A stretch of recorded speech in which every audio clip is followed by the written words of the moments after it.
Estamos de volta com o Direto do Plenário, já com imagens dos ministros retornando ao plenário do Supremo Tribunal Federal. Como sempre, a continuação da sessão plenária, no caso da tarde desta quinta-feira.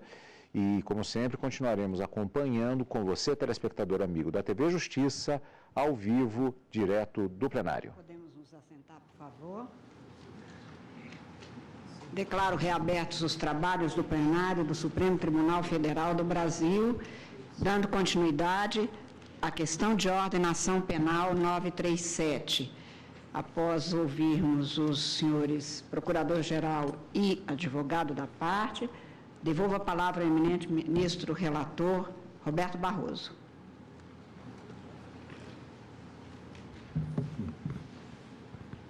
Muito obrigado, presidente. Eu estou trazendo um voto escrito que fiz distribuir a todos os colegas, e o meu voto está essencialmente dividido em três partes. Na primeira parte, eu procuro descrever um pouco o sistema de foro por prerrogativa, como ele tem funcionado até aqui e as disfuncionalidades que eu penso que ele apresenta. Na segunda parte, presidente, eu discuto a necessidade da interpretação restritiva do sentido e do alcance do foro por prerrogativa de função.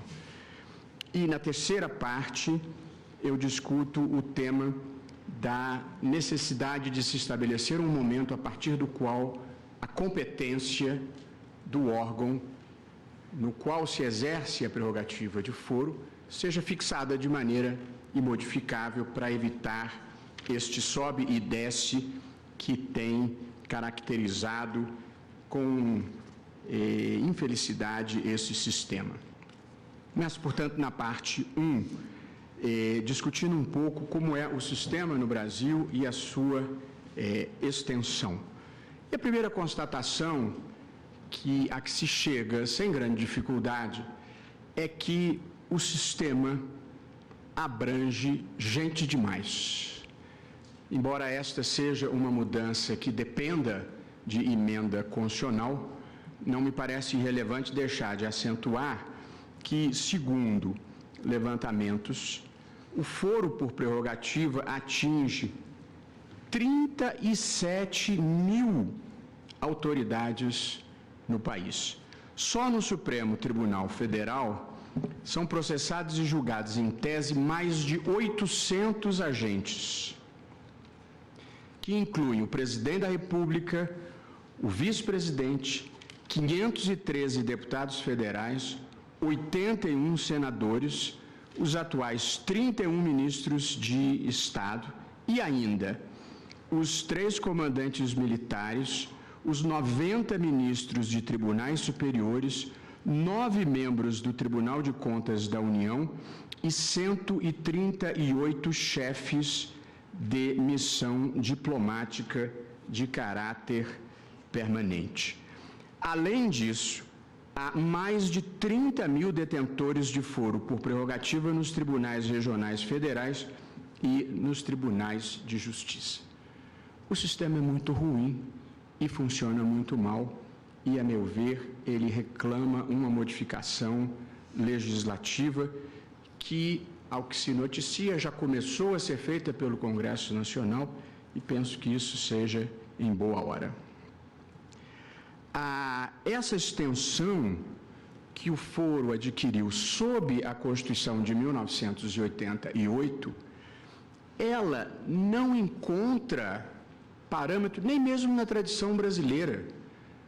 As constituições republicanas brasileiras não tinham uma tradição de preverem foro por prerrogativa de função na extensão e profundidade que a Constituição de 88 faz.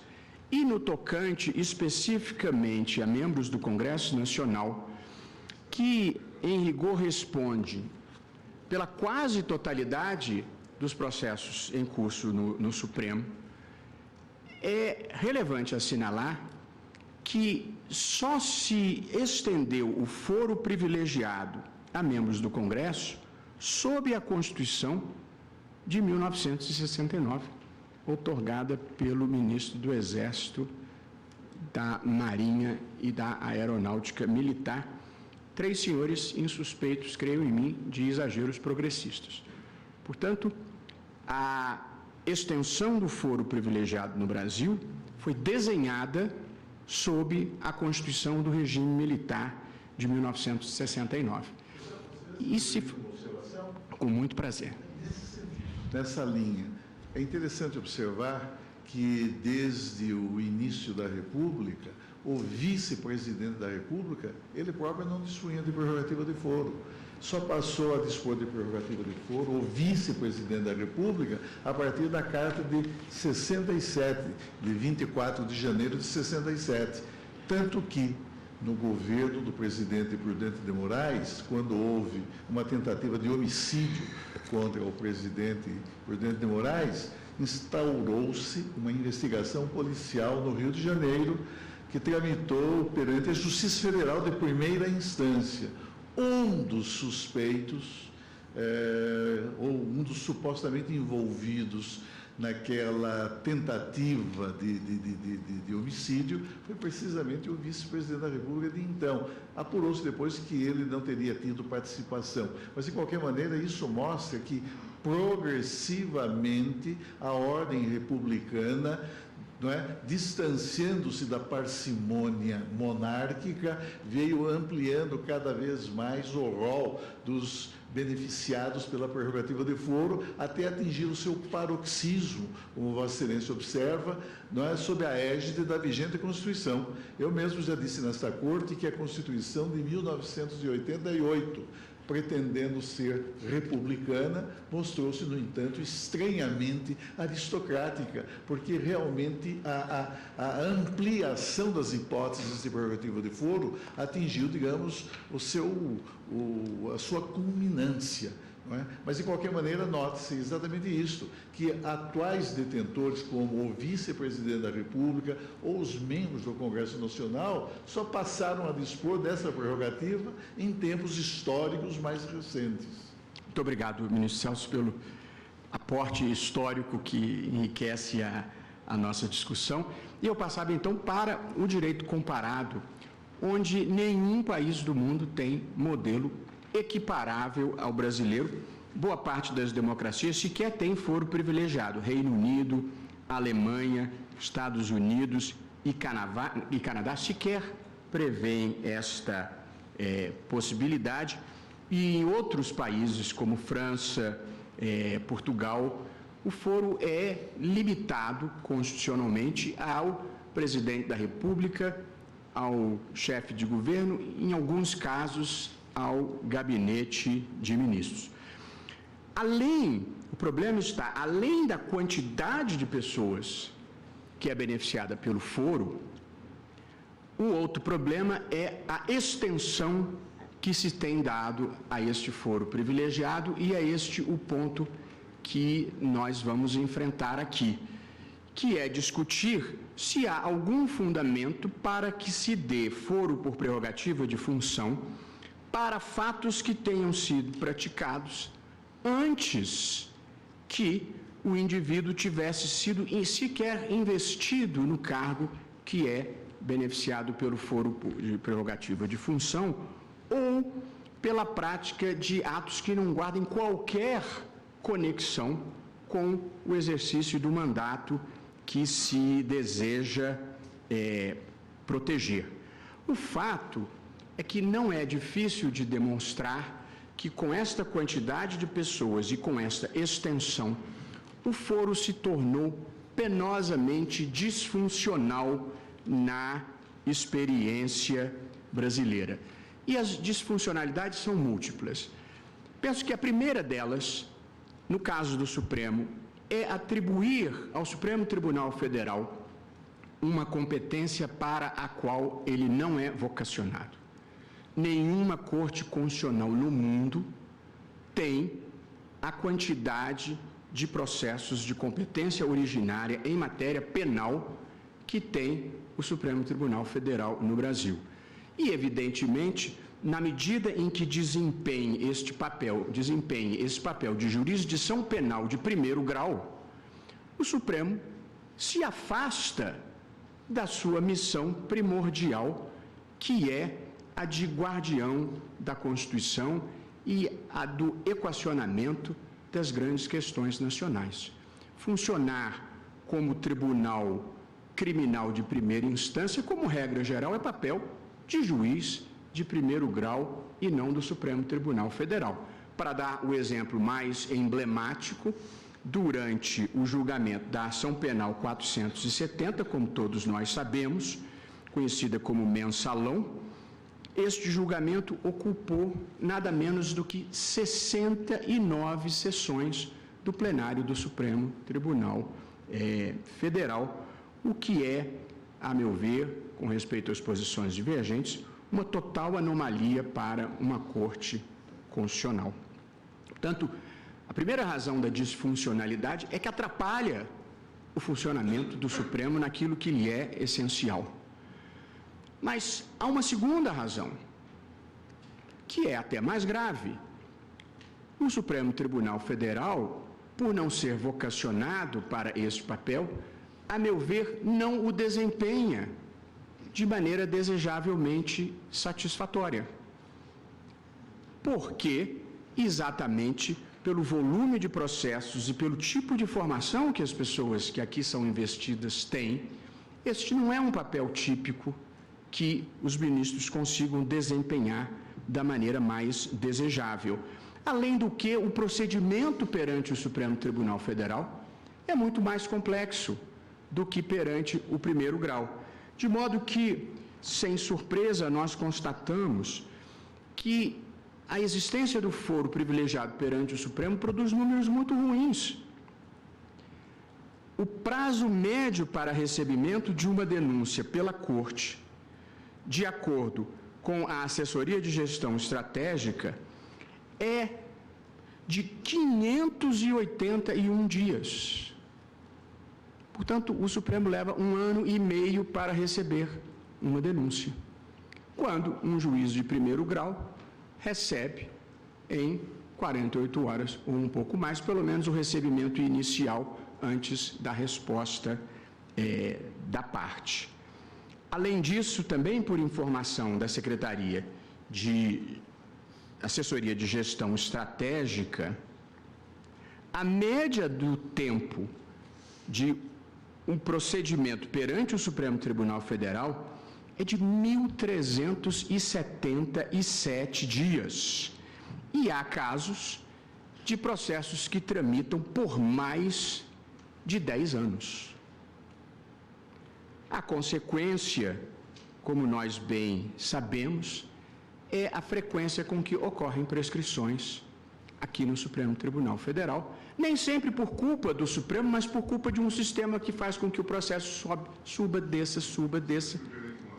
Pois não, com muito prazer. Seria bom que a gente depois discutisse esses números com maior precisão, mas a mim me parece que nós temos um problema sério na justiça criminal como um todo. Ainda na semana passada eu participava de uma audiência pública e os dados são vexatórios. A taxa de revelação de homicídio no Brasil é de 8%, para o país que lidera, que é campeão nesses índices. E isso fala da ineficiência do primeiro grau, de todo o sistema de primeiro grau. Eu me lembro que quando o presidente do CNJ, presidente Carlos, estive em Alagoas e havia 5.000 homicídios sem inquérito aberto. Não é por acaso que aquele estado se tornou o paraíso do crime de mando. Bom, não preciso contar a Vossa Excelência o que acontece no Rio de Janeiro. Vossa Excelência é de lá. Portanto, mas esse é o dado. São inquéritos que não são abertos. Isso tudo é responsabilidade da primeira instância. Denúncias que não são oferecidas. Prescrição em massa de crimes de júri. É esse o dado brasileiro. Tanto é que quando vi exposto na FGV a ineficiência, a pesquisa da FGV, a ineficiência do Supremo Tribunal Federal, liguei a Vossa Excelência, presidente, para dizer que interessante esse estudo, porque a comparação era com o juiz Moro em Curitiba, e não com a justiça criminal brasileira, que certamente é muito mais ineficiente do que o mais ineficiente gabinete do Supremo Tribunal Federal. E os números, inclusive, naquela pesquisa eram falseados. A toda hora foram sendo... Tanto é que virou um artigo jocoso do Lênio, né, brincando com a brincadeira que estavam fazendo. Não sabiam... Quer dizer, colocaram um sujeito que nem conhecia, pessoas que não conheciam o processo penal do Supremo. Mas os dados da justiça criminal no Brasil são espantosos. Ainda na semana passada se dizia 8%, ministro Lewandowski, de homicídios são revelados, são levados a julgamento. E isso é responsabilidade do primeiro grau. Portanto, é preciso se preocupar muito com o sistema de justiça criminal no Brasil como um todo. Muito obrigado, ministro Gilmar. Mas, dizia eu, só aqui no Supremo, segundo dados da Assessoria de Gestão Estratégica, já prescreveram, desde que o Supremo passou a atuar nessa matéria, mais de 200 processos. Portanto, essa é uma estatística que traz constrangimento e desprestígio para o Supremo Tribunal Federal. É claro que há problemas na investigação policial em diferentes partes do país, embora, sintomaticamente, nos casos que aqui tramitam sob foro privilegiado e que em outros lugares tramitam em primeiro grau, os resultados têm sido muito melhores, o que é inegável. Mas o problema da prescrição no Supremo, nós ainda esses dias julgamos um caso na primeira turma que envolvia uma pessoa notória que jamais havia sido colhida pela justiça criminal e dos 5 gravíssimos fatos de lavagem de dinheiro imputados, 4 estavam prescritos, só um não estava prescrito e, portanto, penso que este é um ônus que o tribunal não deveria carregar. Eu li a pesquisa da Fundação Getúlio Vargas. Como qualquer pesquisa, há metodologias questionáveis, mas há números que me parecem inegáveis, porque são factuais. 2 em cada 3 ações penais, o mérito da acusação sequer chega a ser avaliado pelo Supremo, seja pelo declínio de competência, o elevador a que se referiu o ministro Marco Aurélio, seja porque prescreve. Essa questão das mudanças de competência, o zigue-zague, de que o ilustre advogado, Dr. Carlos Magno, na tribuna, reconheceu que ocorreu nesse caso, não é, infelizmente, a exceção nos processos que tramitam perante o Supremo Tribunal Federal.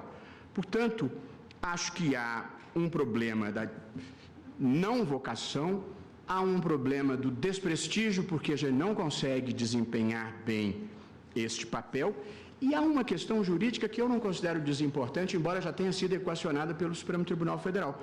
É que o Brasil é signatário de convenções internacionais importantes que prevêem o 2º grau de jurisdição, o que, no julgamento em instância única, não é possível. Eu bem sei que na ação penal 470 se entendeu, e a meu ver com acerto, que a Constituição brasileira, prevendo a instância única, ela prevalece sobre tratados. Eu sei que o ministro Celso tem uma visão particular sobre isso, mas seja como for, eu penso que seria desejável que nós pudéssemos colocar a legislação brasileira em sintonia com as convenções internacionais e em sintonia com o que se pratica no mundo de uma maneira geral.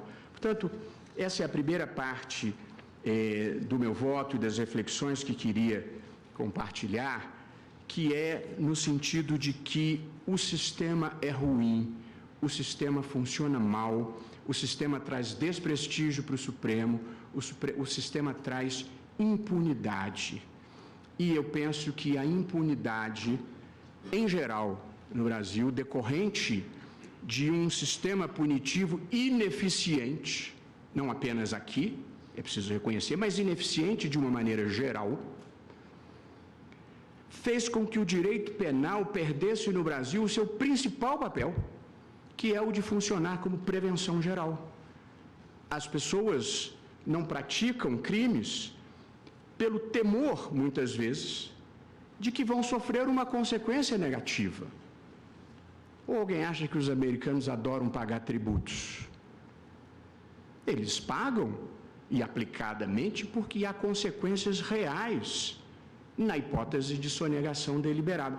Pois nós criamos um direito penal que, por ser incapaz de colher qualquer pessoa que ganhe mais de 5 salários mínimos, produziu um país de ricos delinquentes, porque as pessoas são honestas se quiserem, porque se não quiserem também não acontece nada. E, portanto, é preciso enfrentar esse sistema naquilo que esteja ao nosso alcance. Portanto, a parte 2 da minha proposta de encaminhamento diz respeito à necessidade de interpretação restritiva do sentido e do alcance do foro por prerrogativa de função. O Supremo Tribunal Federal pratica, há muito tempo, uma linha de entendimento de que todo e qualquer crime praticado por qualquer pessoa que desfrute de foro por prerrogativa deve ser julgado aqui, ainda que o delito tenha sido praticado anteriormente ou ainda que o delito não guarde qualquer relação com o exercício do mandato. Eu acho que é uma boa hora de nós repensarmos essa interpretação. Penso que para dar uma interpretação que se tornou mais consentânea com a Constituição. Eu acho, ministro Celso, que tem defendido o que eu identificaria como uma mutação constitucional em sentido técnico, que é quando uma Corte Constitucional muda um entendimento consolidado, não porque o anterior fosse propriamente errado, mas porque a realidade fática mudou, ou porque a percepção social do direito mudou, ou porque as consequências práticas de uma orientação jurisprudencial se revelaram negativas. E eu penso que as 3 hipóteses que justificam a alteração de uma linha de interpretação constitucional estão presentes aqui. Em primeiro lugar, eu acho que há uma clara mudança na realidade fática. Quando o Constituinte, seja o de 69, seja o de 88, concebeu o foro por prerrogativa, ele jamais imaginou que houvesse perante a Corte Constitucional mais de 500 processos de natureza criminal envolvendo mais de 1/3 dos membros do Congresso Nacional. Essa é simplesmente uma realidade que nunca ninguém imaginou. Portanto, houve uma clara mudança na realidade fática. Em segundo lugar, houve uma clara mudança na percepção de qual seja o melhor direito. Todos nós somos testemunhas de que esse sistema não está funcionando bem.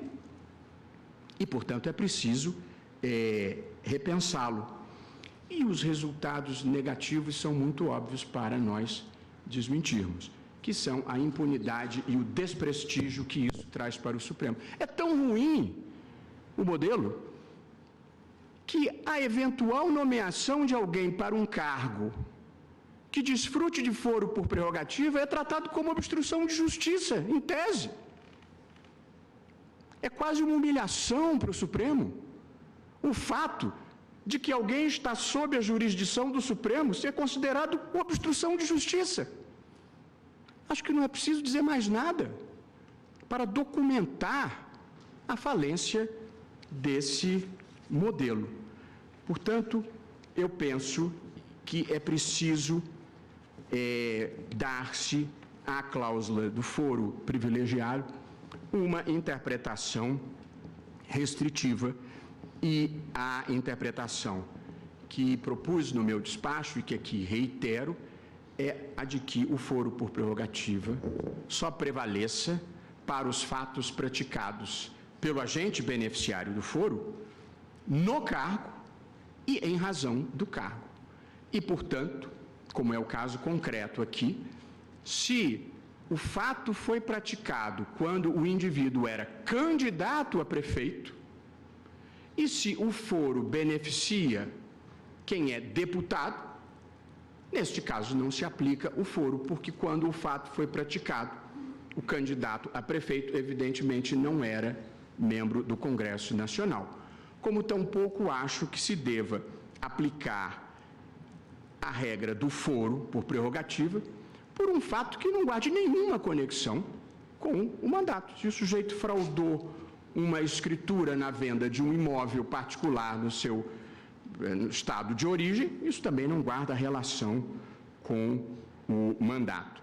Eu devo dizer que a minha inspiração, quando propus a afetação ao plenário, ela veio de uma manifestação do ministro, nosso decano, Celso de Mello, que em uma entrevista e depois em outras ocasiões, inclusive nesse plenário, já se manifestou neste sentido, e colhi aqui uma passagem de Sua Excelência, quando disse, aspas, a prerrogativa de foro merece nova discussão para efeito de uma solução de iure constituendo, unicamente a cargo do Congresso Nacional, ou até mesmo uma abordagem mais restritiva pela jurisprudência do Supremo Tribunal Federal, em ordem a somente reconhecer a prerrogativa de foro em relação aos delitos praticados in officio ou propter officium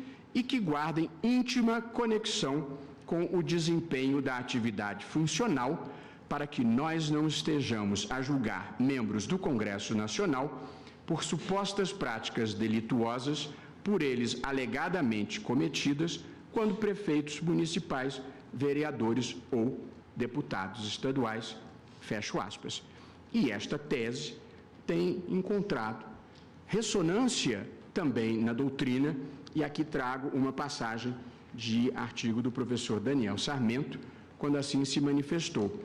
Se o foro por prerrogativa de função não constitui um privilégio estamental ou corporativo, mas uma proteção outorgada às pessoas que desempenham certas funções em prol do interesse público, não há por que estendê-lo para fatos estranhos ao exercício destas mesmas funções. Portanto, essas manifestações, quer do ministro Celso de Mello, quer da doutrina, me inspiraram a trazer essa discussão para o Supremo Tribunal Federal, porque penso que é do interesse do Supremo e é um interesse do país e é um interesse da sociedade brasileira, uma demanda da sociedade brasileira rever e repensar esta matéria. A pesquisa da Fundação Getúlio Vargas conclui que, se prevalece esta tese, menos de 10% dos processos que hoje estão aqui permaneceriam aqui e, portanto, por uma interpretação constitucional que é legítima, como pretendo demonstrar em seguida, é possível resolver um problema que tem atormentado o Tribunal Constitucional brasileiro. Por qual razão esta interpretação que estou propondo me parece constitucionalmente mais adequada? Em primeiro lugar, porque acho que é ela que realiza mais adequadamente dois princípios constitucionais que inspiram a nossa atuação. O primeiro deles, a ideia de igualdade, e o segundo, a ideia de república. A ideia de igualdade, bem sei eu, ela permite que você desequipare as pessoas se houver um fundamento razoável e uma motivação legítima, uma finalidade legítima. Mas resguardar com foro de prerrogativa um agente público por atos que ele praticou e que não tem nada que ver com a função para a qual se quer resguardar a sua independência, viola o princípio da igualdade, porque é a atribuição de um privilégio. No exercício da função, ele terá proteção, mas fora do exercício da função, viola o sentido mais comezinho da igualdade formal. Em segundo lugar, o princípio republicano tem como uma das suas dimensões mais importantes a possibilidade de responsabilização dos agentes públicos. E, como nós verificamos, pela prescrição, pelo excessivo retardamento entre fato e punição, e pela impunidade que daí resulta, o modelo de foro por prerrogativa de função tornou-se não republicano no Brasil. Nós passamos pelo vexame de que delinquentes brasileiros, por fatos praticados no Brasil, foram condenados em países estrangeiros há muitos anos, sem que nós conseguíssemos encostar os dedos da justiça brasileira nessas pessoas. Portanto, princípio republicano, igualdade, moralidade administrativa e a própria teleologia da norma. Teleologia significa qual é o fim visado por esta norma que atribui foro por prerrogativa de função. Assegurar que essas pessoas desempenhem o seu mandato livre de interferências que possam cortar a independência que devem ter. Mas protegê-los por fatos que não são ligados ao mandato simplesmente refoge à finalidade desta norma. E aqui, presidente, parece bem claro, a norma se destina a proteger a independência e não a acobertar crimes que não guardem qualquer relação com o exercício do mandato. E aqui eu destaco que o Supremo Tribunal Federal tem inúmeros precedentes aos quais penso que essa interpretação que proponho se ajusta plenamente. Interpretações que são restritivas das exceções constitucionais, porque o foro por prerrogativa é uma exceção à regra geral de que as pessoas são julgadas pelo seu juiz natural. E aí cria-se uma situação especial para uma determinada categoria de agentes. Se é uma situação especial, é jurisprudência antiga e pacífica do Supremo que ela deve merecer interpretação restritiva. Aliás, o próprio Supremo, em relação a foro por prerrogativa, já preconizou a interpretação restritiva ao entender na ação direta de inconstitucionalidade 2587 ser inconstitucional que Constituição estadual reconheça foro por prerrogativa a delegado de polícia. E o que disse o Supremo Tribunal Federal? No julgamento assentou-se que os estados não têm carta em branco para assegurar o privilégio a quem bem entendam, pois não se trata de uma opção política, mas um sistema rígido de jurisdição excepcional que, por diferir dos postulados basilares do Estado de Direito Democrático, exige uma interpretação restritiva. Portanto, interpretou-se restritivamente a cláusula do foro quando aplicada pelas constituições estaduais, que não podem criar hipóteses novas, ou pelo menos hipóteses que não sejam simétricas. Depois vem o Supremo, na célebre decisão no inquérito 687, quando foi cancelada a súmula 394, e neste julgamento o Supremo assentou as prerrogativas de foro pelo privilégio, para todos estarão lembrados, mas a súmula 394, ela previa que mesmo após deixar o mandato ou o cargo, a autoridade conservava o foro. E o Supremo revogou esta súmula para dizer que não, que se interpreta restritivamente a competência excepcional do Supremo nessa matéria e ela não deve ser exercida sobre quem já deixou o cargo. E disse o Supremo, as prerrogativas de foro pelo privilégio que de certa forma conferem não devem ser interpretadas ampliativamente numa Constituição que pretenda tratar igualmente os cidadãos comuns. Também o Supremo, num caso mais análogo ainda com o que nós estamos julgando, interpretou restritivamente a imunidade material dos parlamentares. A imunidade material, como todos sabem, protege os parlamentares por suas opiniões, palavras e votos. E em mais de uma decisão, uma relativamente recente do ministro Celso de Mello, o Supremo entendeu de maneira inequívoca que a imunidade material, ou seja, que protege o parlamentar por opiniões, palavras e votos, somente se aplica às manifestações que guardem relação com o mandato parlamentar e não para proteger qualquer outro tipo de conduta. Escreveu o ministro Celso de Mello: nas hipóteses em que as palavras e opiniões tenham sido por ele expendidas no exercício do mandato ou em razão deste, é que é legítima a invocação da prerrogativa institucional da imunidade material.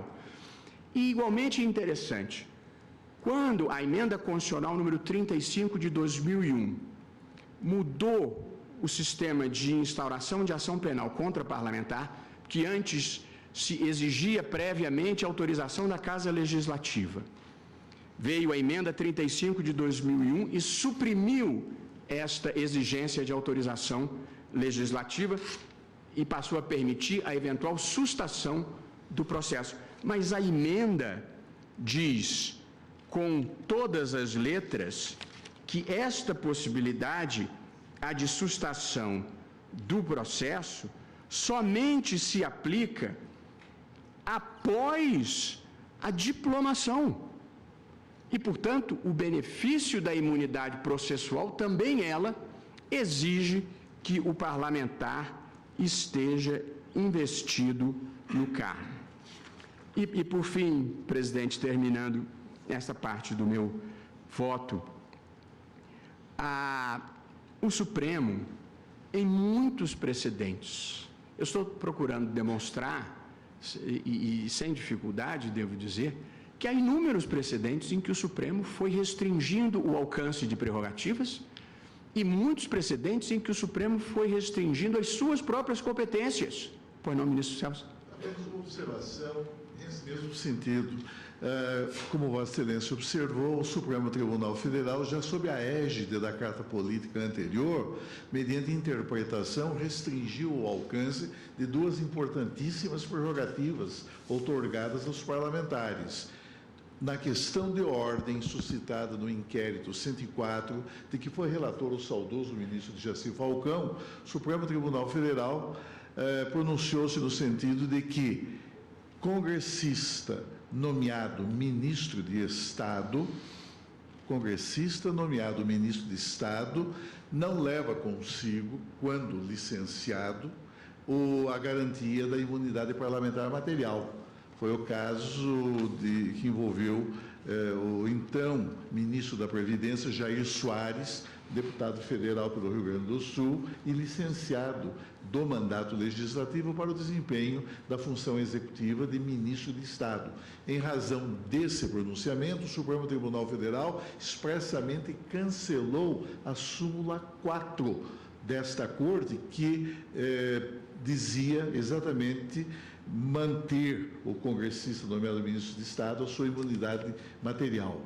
No momento subsequente, com um intervalo pequeno, foi suscitada uma outra questão de ordem, agora no inquérito 105. A primeira questão de ordem foi suscitada no inquérito 104. No inquérito 105, o eminente ministro Nery da Silveira, num caso que envolvia o então deputado federal Anísio de Souza, licenciado do mandato parlamentar pelo Estado de Goiás e nomeado secretário da Justiça dessa unidade da Federação, ter-se-ia envolvido em prática delituosa ocorrida em plena esplanada dos ministérios, disparo de arma de fogo, Pois bem, ele reassumiu o mandato.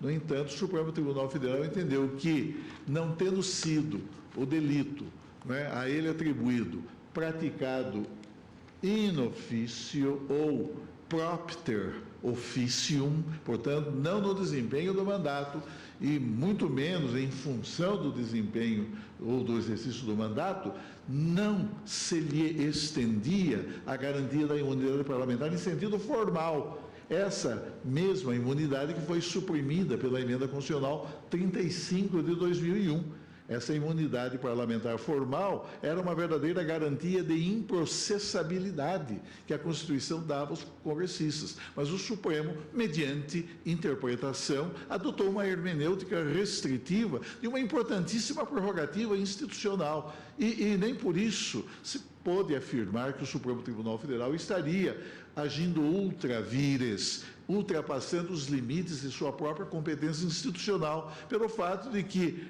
a interpretação reside no domínio natural de atuação do Poder Judiciário. E foi exatamente nessa mesma linha que se pronunciou a Corte, entendendo plenamente legítima, mediante interpretação, restringir o alcance de determinada prerrogativa institucional. Obrigado, ministro Celso. E eu mesmo trago exemplos nessa linha do que Vossa Excelência acaba de assentar. Por exemplo, o Supremo entendeu que só cabe ação direta de inconstitucionalidade contra leis editadas posteriormente à Constituição. Isso não está dito em lugar nenhum.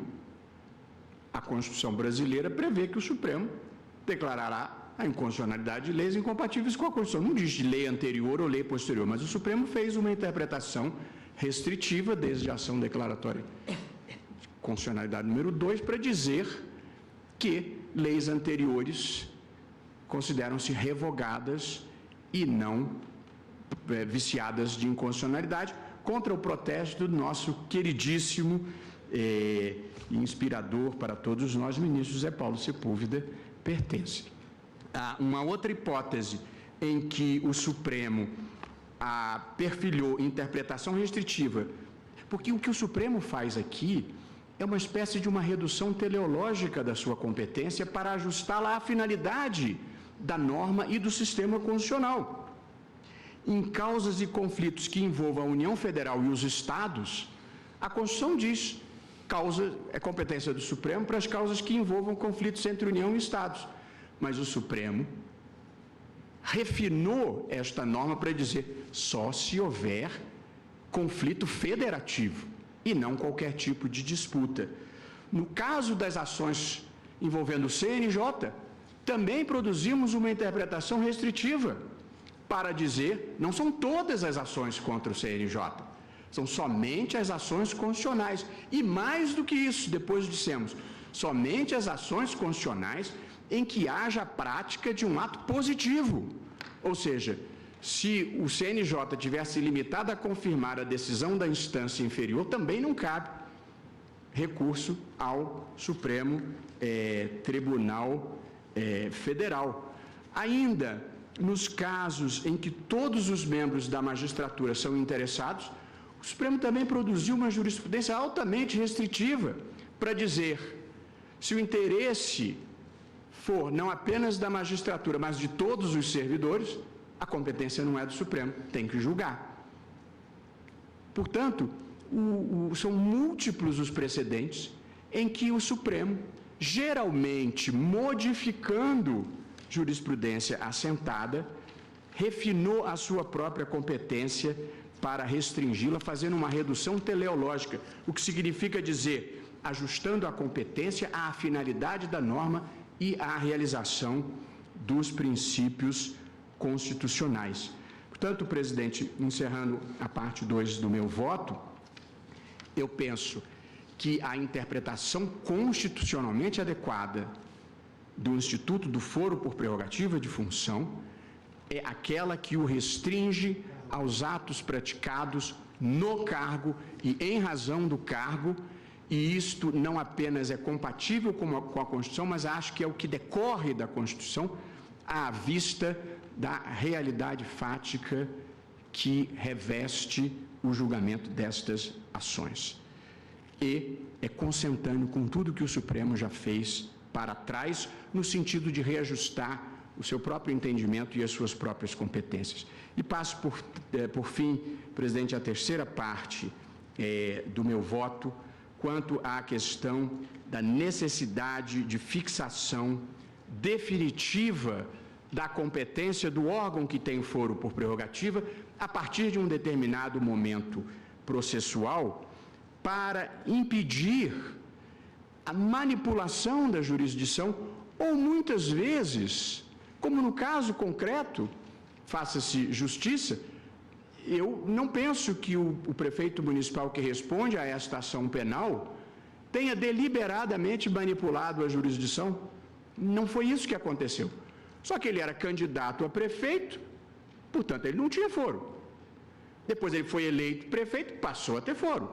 Depois ele deixou de ser prefeito, cumpriu o seu mandato, voltou para o primeiro grau. Depois ele era deputado suplente e assumiu a vaga, a competência se deslocou para o Supremo. Deixou a suplência e voltou para o seu município, para a sua comarca, a competência voltou para o primeiro grau. Depois, o deputado de quem ele era suplente é definitivamente afastado, ele volta para o Supremo. Portanto, nesse caso, não funcionou sem culpa do réu. Faça-se justiça. Mas a prova de que o sistema é muito ruim é evidente. Porque, para a sorte do constituinte, do ilustre advogado que esteve na tribuna, daqui a pouco a pena, em concreto, o risco de prescrição é muito grande. Não houve prescrição em abstrato, mas há um risco real de prescrição da pena provável, o que evidentemente é muito ruim para o sistema de justiça. Portanto, mesmo que o réu não tenha culpa, o sistema é péssimo. E a gente, evidentemente, tem que reagir a isso. Tudo que faz com que a justiça funcione mal, tudo que desprestigie o que a gente simboliza e o que a gente faz, deve ser revisitado. E, portanto, se está funcionando mal, nós temos que fazer alguma coisa, dentro dos limites que a Constituição permita. Mas acho que tudo que nós estamos refletindo aqui é perfeitamente compatível com a Constituição, tanto é que o Supremo já fez em diversas outras situações. De modo, presidente, que eu estou aqui propondo que a competência, no caso de foro por prerrogativa de função, seja fixada, ou para usar a linguagem processual técnica em homenagem ao ministro Luiz Fux, seja prorrogada a partir do final da instrução. Acabou a instrução do processo, o relator, seja no Supremo, seja onde for, determinou as partes que se manifestem em alegações finais, a partir desse momento perpetuou-se a jurisdição. E se o indivíduo deixar de ser eleito, deixar o cargo, renunciar ao cargo, assumir outro cargo, a jurisdição está previamente definida e ali ele será julgado. Vossa Excelência me permite? Claro, presidente, com muito gosto. Apenas para afirmar que nós já tivemos este caso aqui no julgamento de uma ação penal. Da relatoria de Vossa Excelência. 396, em que, como estava na fase de julgamento, houve até a renúncia do mandato e o advogado, então, veio à tribuna anunciar, mas este plenário entendeu que a fase já era uma fase de julgamento. Se me permite, por favor, participando das discussões, se prevalecente essa proposta do relator, nós teríamos a perpetuação da jurisdição em que pese a extinção do mandato ou o afastamento do cargo, contrariando-se que nós decidimos na questão de ordem, na ação penal, Esse cancelamento da súmula 394. Na ação penal 687, São Paulo, relator ministro Sidney Santos, decisão unânime, quando cancelamos, inclusive, um verbete integrante da súmula da jurisprudência predominante, o 394, teremos mais a contrariedade ao que decidido na ADIM 2767, quando declaramos a inconstitucionalidade de uma alteração no Código de Processo Penal, mediante a Lei 10.628 de 2002, que implicara essa mesma perpetuação. Ou seja, extinto, pouco importa a fase do processo, extinto o mandato, né? Ou deixando aquele detentor da prerrogativa de foro o cargo que a ensejava, tem-se a cessação da competência do Supremo. A única dúvida que eu tenho quanto à proposta é essa, mas na minha oportunidade votaria a respeito. Ministro Marco Aurélio, eu entendo perfeitamente, nós até já debatemos isso na turma, mas Vossa Excelência tem toda a razão.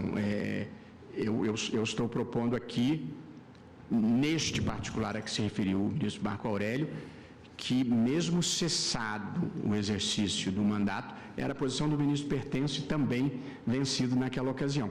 Mas, e só concluir, porque eu já vou concluir, e estarei aberto para o debate com Vossa Excelência. O ministro Sepúlveda Pertence, ele ia adiante.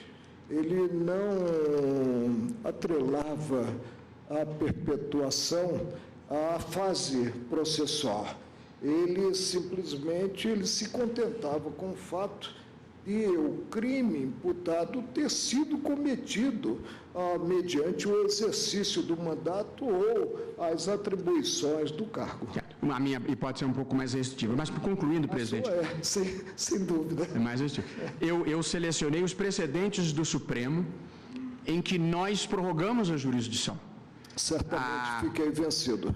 Em um caso em que Vossa Excelência normalmente fica vencido, é quando o Supremo entende que não deve desmembrar, porque isto atrapalharia a investigação. Também que em certos casos vencido porque penso que a competência do Supremo é de direito estrito, é o que está na Constituição Federal. Exato. E norma processual comum não altera o que dispõe a Constituição. Certo. Portanto, Vossa Excelência continência. Vossa Excelência está sendo coerente, mas eu estou citando precedentes, inclusive, que Vossa Excelência ficou vencido com esse ponto de vista. Então, um exemplo é quando o Supremo prorroga a competência no caso de não desmembrar. Um outro precedente da nossa turma, da primeira turma, o julgamento, quando o ministro Fachin ainda a integrava, já agora substituído pelo ministro Alexandre de Moraes, que nos dá grande prazer de estar lá. Lamentamos a ausência de Vossa Excelência, mas recebemos com muito gosto o ministro Alexandre. Com as duas colocações. Nós estabelecemos que o julgamento que havia começado na origem, no Tribunal de Justiça, se o acusado tivesse virado parlamentar depois de iniciado o julgamento, nós admitimos que foi válido o julgamento no Tribunal de Justiça. Temos a questão de ordem no inquérito 687, que lembrava o ministro Marco Aurélio, em que se cancelou a súmula 394, e temos o caso muito importante, porque acho que muito emblemático, que ia destacar aqui, da relatoria da ministra Carmen Lúcia, que foi o caso Natan Donadon. Me permitiu uma parte depois, sempre, na oportunidade. Só terminar essa frase, em que a renúncia, quando já preparado o início do julgamento, tudo pronto para o início do julgamento, o Supremo a desconsiderou, porque considerou-a em fraude à jurisdição do Supremo. Pois não, ministro Marco Aurélio. Vossa Excelência admite que nós estamos aqui a lidar com competência funcional e que, o sendo, é absoluta. Aí nós temos no sistema uma regra: competência absoluta, incompetência absoluta não é alvo de prorrogação. Se cessada a competência, né, o órgão não pode continuar atuando, ao contrário da territorial e da em razão, né, da matéria, do valor. Muito bem.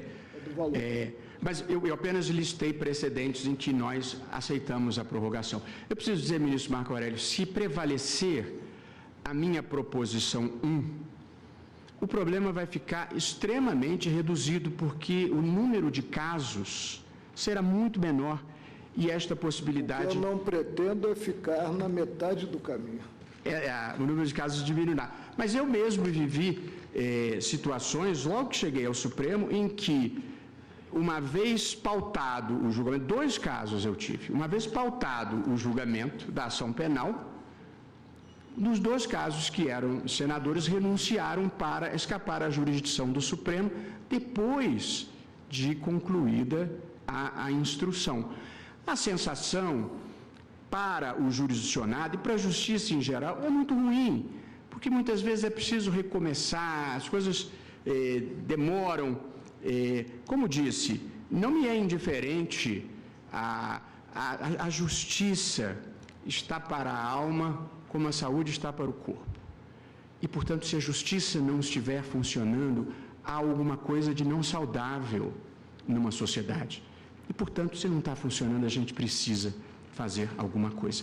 Eu, portanto, presidente, vou concluir o meu voto com essas 2 proposições que sintetizam a minha análise e, em seguida, produzir a decisão do caso concreto, do caso específico.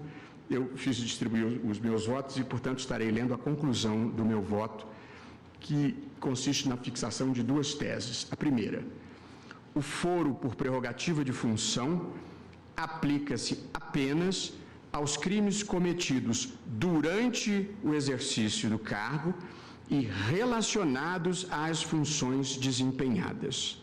Essa é a primeira proposição.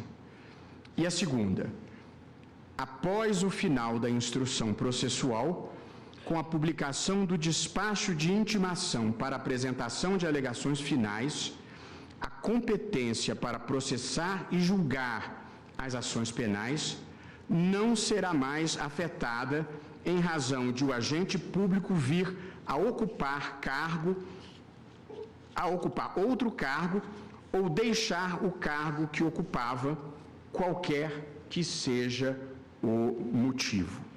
E aí, aplicando esta orientação a todos os processos em curso, portanto, eu defendo aplicar essa nova linha de interpretação a todos os processos em curso, ressalvando todos os atos praticados e decisões proferidas até aqui, e, no caso concreto, eu estou determinando a baixa da ação penal ao juízo da 256ª Zona Eleitoral do Rio de Janeiro, em razão de o réu ter renunciado ao cargo de deputado federal e tendo em vista que a instrução processual já havia sido finalizada perante a primeira instância.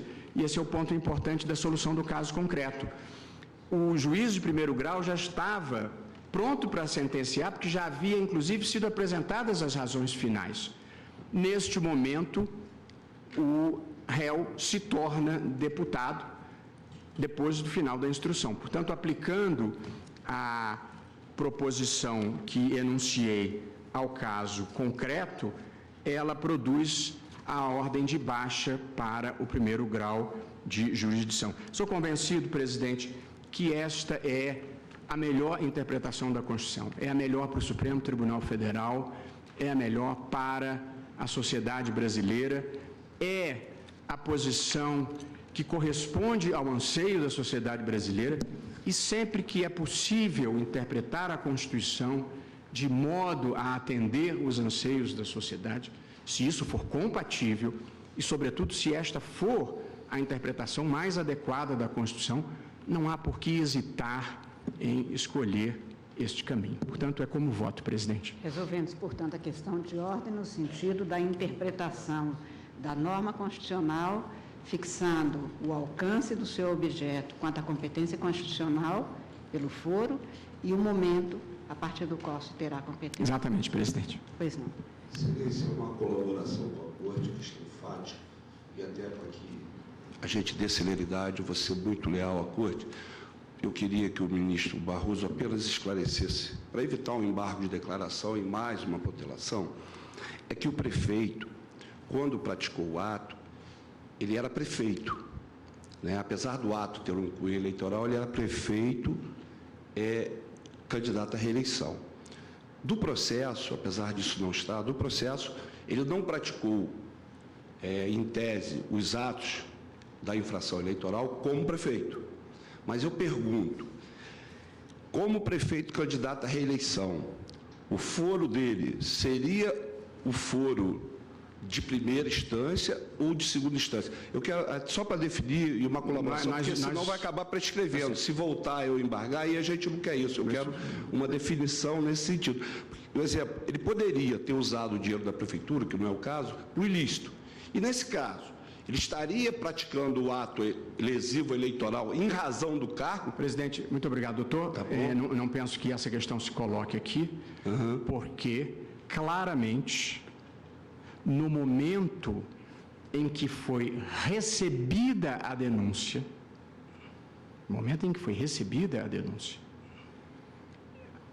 ele tanto já não era mais o prefeito, que o recebimento da denúncia pelo Tribunal Regional Eleitoral foi anulado. Doutor, eu não vou debater com o senhor. Não, pelo amor de Deus, eu estou concordando. Eu já ouvi Vossa Excelência. Nós não estamos num debate. O ministro relator está com a palavra.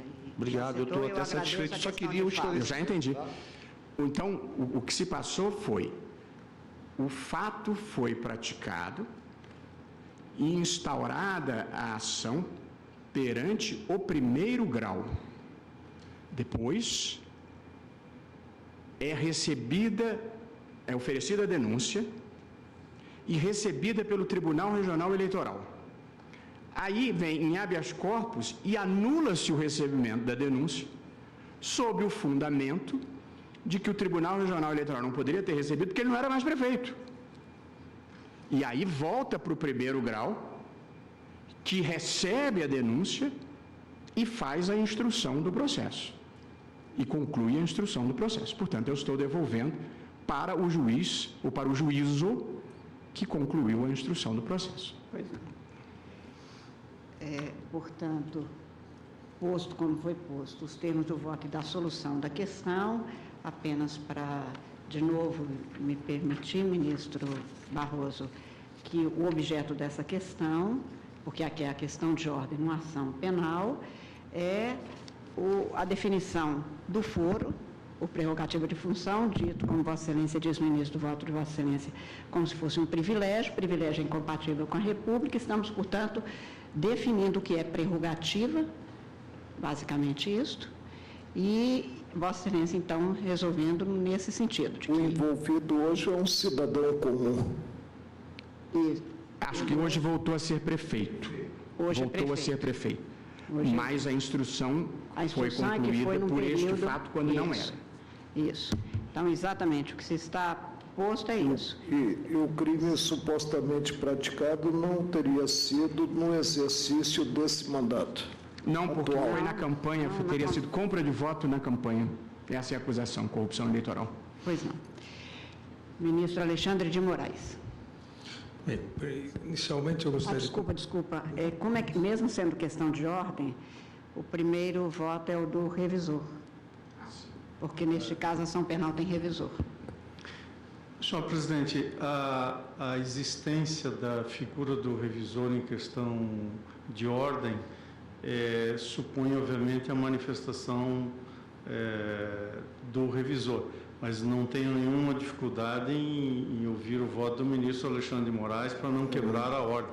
Mas também estou em condições de proferir o voto. Mas aí eu acho que a já revisão... existe, né? A revisão devemos o ouvir. revisor É um gesto de gentileza ao ministro Alexandre de Moraes. Tem a questão de ordem.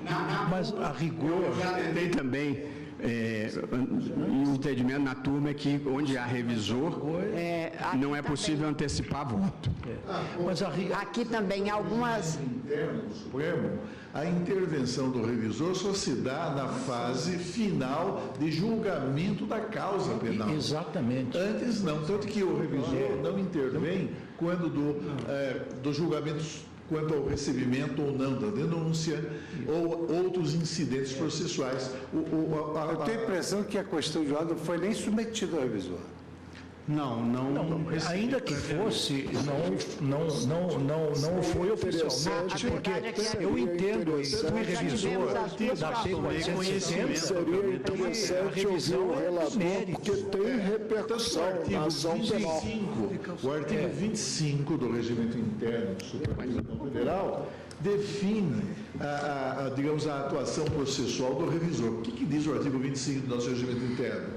Compete ao revisor, primeiro, sugerir ao relator medidas ordinatórias do processo que tenham sido omitidas. Segundo, confirmar, completar ou retificar o relatório. Que é relatório? O relatório que o relator apresenta e produz para efeito da fase final, que é a fase decisória do julgamento da causa penal. E terceiro, pedir dia para julgamento dos feitos, nos quais estiver habilitado o vir voto. Mesmo assim, com a possibilidade de o relator cassar o revisor. Eu tenho a impressão de que numa situação como esta, não caberia essa manifestação antecipada, embora sempre importante, do eminente ministro revisor, porque nós não estamos procedendo a um julgamento final da causa penal, mas estamos resolvendo em questão de ordem um determinado incidente proposto pelo eminente relator. Eu não tenho nenhuma dificuldade em acatar. Eu tive a preocupação de verificar e verifiquei que em outros casos do plenário já houve as duas situações em que o plenário decidiu ouvir, mesmo na questão de ordem, primeiro o revisor e o ministro-presidente deu a palavra e também já teve questões. Agora, da minha parte, não teria nenhuma dificuldade, até porque, como é uma questão de ordem realmente, que você vai definir se vai julgar a ação penal, que é onde tem o revisor, de seguir a linha normal. Ministro Barroso, só para relembrar, o caso que Vossa Excelência foi relatora e o revisor, que houve a renúncia, até o ministro Barroso... 396, ação penal 396. Vossa Excelência me informou previamente que levaria, em questão de ordem, a manutenção do julgamento aqui. Sim. E me informou como revisor, e eu fui o primeiro a votar acompanhando Vossa Excelência, no sentido de não dar efeitos àquela renúncia que entendemos fraudulenta para os fins de julgamento. Que, inclusive, invertia a jurisprudência do Supremo. Mas também há casos de outras questões de ordem... Na 396 foi expressa. O ministro Toffoli falou depois... E Vossa Excelência, com toda a lealdade, trouxe o tema a mim previamente. Por favor. Nós todos estamos nessa vida, nós temos muitos processos. E, às vezes, você faz uma avaliação se vai votar ou não, num determinado momento ou não.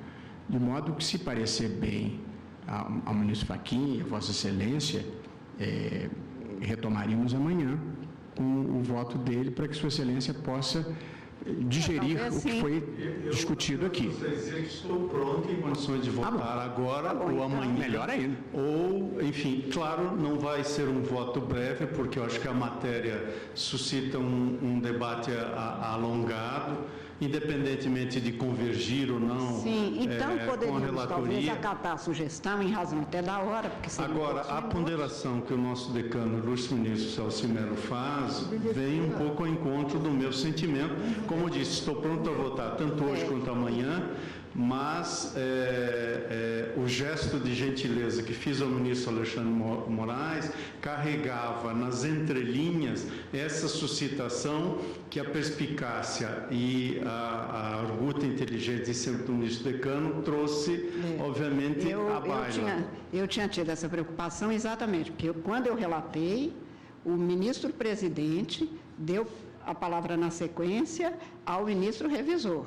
E eu acho que aí é uma lógica, porque, inclusive, o revisor poderá suscitar algum dado que repercute na ação penal.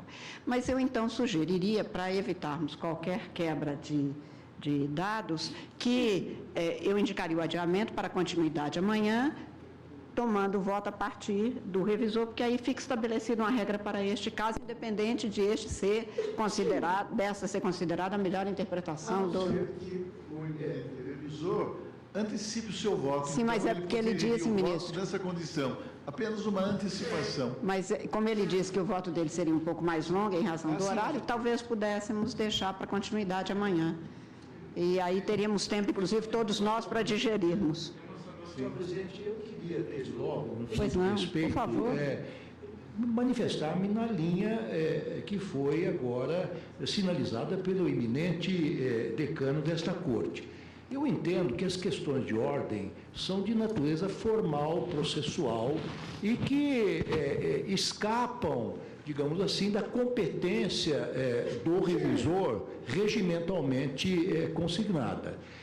O revisor, eu fui revisor talvez de uma das maiores ações penais já levadas a julgamento nessa corte, que foi a ação penal 470, e nesta ação eu me lembro com muita clareza que eu me manifestava sempre, logo depois do relator, apenas sobre questões substantivas, questões de natureza material, que diziam respeito à culpabilidade ou não dos réus, que diziam respeito à dosimetria da pena, mas inúmeras questões de ordem naquela ocasião foram suscitadas e foram resolvidas pelo plenário, mas na ordem regimental correta, sem que o revisor se manifestasse antecipadamente. Então, eu tenho um pouco de receio, senhor presidente, e sempre com devido acatamento, porque, claro que a presidente é que conduz a sessão, eu tenho receio que nós abramos um precedente no sentido de obrigar que o revisor de bate pronto resolva questões de natureza formal, procedimental ou até processual, sem que esteja devidamente preparado para isso. Pois não. Por favor, não, por favor, tenha a palavra. Não, apenas para que não se crie o precedente, e o precedente é muito importante em matéria de julgamentos colegiados, nada impede que o eminente ministro Fachin, revisor, antecipe, como qualquer de nós pode, não é, regimentalmente, antecipar o voto. Falo-ia não na condição de revisor, mas de integrante da Corte, antecipando o seu voto, pedindo a palavra pela ordem e solicitando autorização para antecipar o voto. E acho que seria muito importante. Eu vou pedir que, como nós temos, eu não estou criando um precedente, porque eu estou citando um precedente específico de que foi relatora com outro presidente. E pelo adiantado da hora, de toda sorte, continuaríamos amanhã, nós continuaríamos, em princípio, amanhã, começando a tomar o voto do ministro Fachin. Qualquer outra situação, nós teremos, então, até amanhã, e se tiver alguma novidade, e o ministro relator, inclusive, já nos passou o voto, teríamos, portanto, essa oportunidade. Eu agradeço aos senhores ministros, fica indicado adiamento para reinício amanhã às 14 horas dessa questão de ordenação penal 937, agradeço aos senhores ministros, senhores advogados, senhor Procurador-Geral da República, senhora secretária, senhores servidores, declaro encerrada a presente sessão, agradecendo a presença de todos, desejando a todos uma excelente noite. Muito obrigada.